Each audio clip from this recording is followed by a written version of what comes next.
Hey everyone, watch this video and be entered to win a cash prize in our weekly raffle. Click below for details.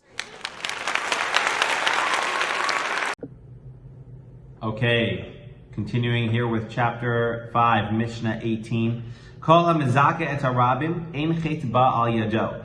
Anyone who helps other people, who helps the rabbim, the general populace, be meritorious. Okay, mezake et harabim.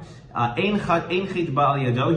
He will not come to sin, because it doesn't mean that he is now immune from ever making a mistake. But what it means is that he is. I'm going to come back. I'll say it now. So what it means is that twofold. One is that you're so busy helping everybody else. Like, we know that idle hands are the devil's workshop, right? It's a well-known quote. And so if you're always helping other people and helping other people help themselves, you don't really have time to sin. You're constantly helping other people. But there's another concept here, which is mezake. Mezake is an interesting word. I'm looking at the English. It causes the multitudes to be righteous. Mezaka means to help, to cause. But the root of the word mezaka actually is the word zach. And zach means to hone or to refine.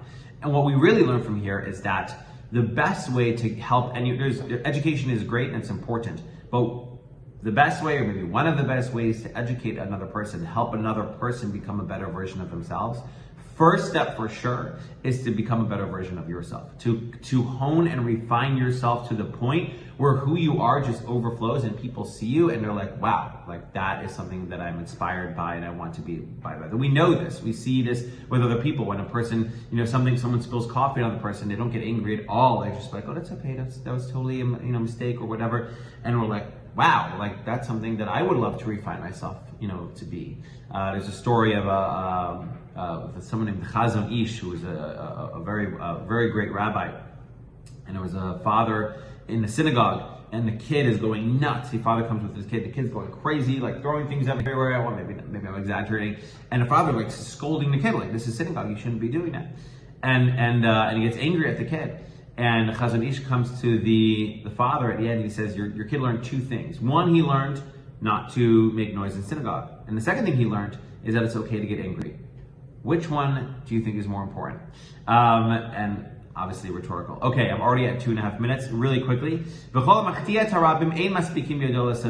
Anyone who causes the multitudes to sin, God won't even let him do repentance. Now, we know that you can always do repentance, so there is an answer, but I don't have time to go into it. Moses obviously was someone who refined himself and caused the entire Jewish nation to become refined. Yeravam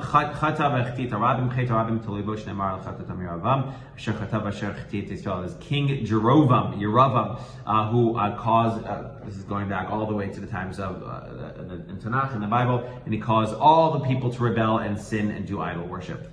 So don't do that. That is 3 minutes. See you next week.